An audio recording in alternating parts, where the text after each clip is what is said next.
Over the last 24 hours, we have identified 1,265 new cases of COVID-19 in Alberta, and about 15,600 tests were completed yesterday. This means that our provincial positivity rate currently sits at about 8.1%, and we have 13,719 active cases. There are 355 people in hospital. Of those, 71 are in the ICU.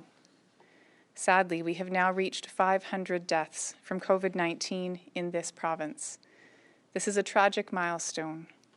My sympathies go out to the loved ones and friends of these individuals who are mourning the lives lost during what is a very difficult time to grieve.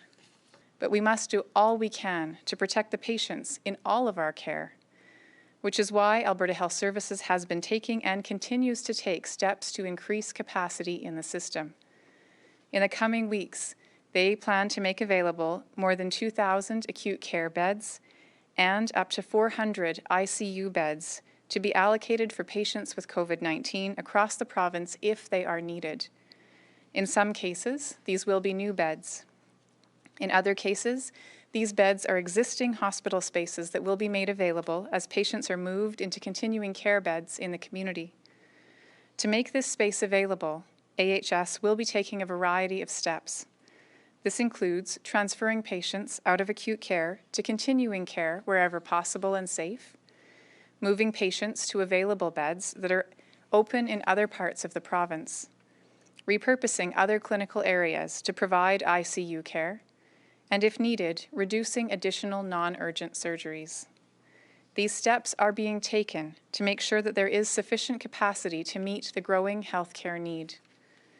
In order to allocate these acute and ICU beds, AHS will also be working with Alberta Health, continuing care operators, and other partners to open additional continuing care beds in the community.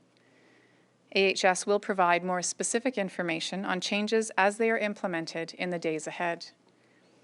Effective today, AHS is also changing visitor access to acute care sites that are on outbreak or in communities that are under enhanced status. For patients admitted to hospital and in ambulatory care, including emergency departments, only one designated family or support person is permitted under specific circumstances. For maternity and postpartum units, one designated family or support person will be permitted. A doula or surrogate may also be permitted. For pediatrics and NICU, as well as critical care, up to 2 designated family or support persons are permitted. In end-of-life situations, 1 designated family or support person is permitted, and the presence of any other visitors must be pre-arranged with the site or unit. The extent of restrictions may vary site to site due to patient circumstances, operational considerations, and the ability to maintain physical distancing. I know that the new measures will be difficult for many, but our healthcare system is at a tipping point, and we cannot allow it to go over the edge. We need Albertans to do their part. We need Albertans to follow every measure, and I mean every measure. Just as we all need to work together to be successful, the restrictions in place are only successful if they all work together. Please do not ignore the measures that may seem inconvenient for you.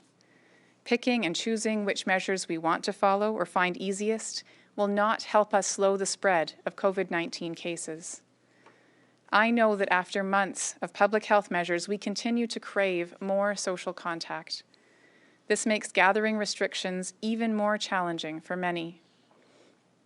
I also understand many have concerns about being asked to not have other people in their home.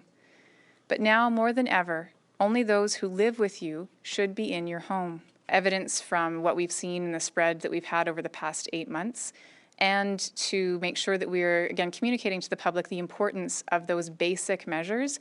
No matter what we're seeing in contact tracing, the basic measures will remain critical, which is if you are feeling ill at all, stay home, get tested, stay away from the rest of the members of your household if you're feeling ill, wear a mask even while you're indoors, while you're at home if you're feeling ill, to prevent or limit that possibility that you could infect others in your household.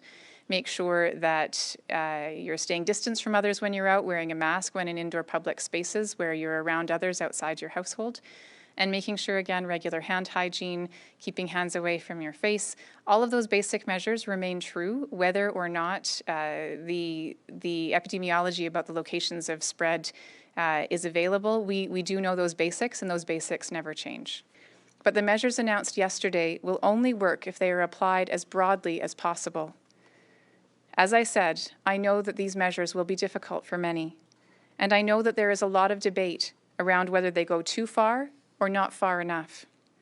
The best thing that any of us can do is to be as vigilant as possible in our own lives. Regardless of where you live, please do everything possible to limit your contacts with those outside your household.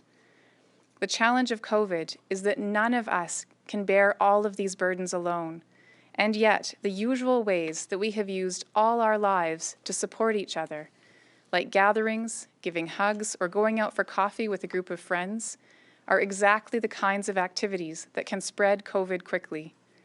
We all need support, and we can support each other in different ways for now. Telephone calls, letters, texts, and outdoor visits are all great options. We all need to bring back the family Zoom calls and the virtual dates that were part of our lives in the spring. The more we do that, and the more that each of us goes the extra mile, the more effective we will be in reducing the spread during the next few weeks. We are in this together, and we will get through this together.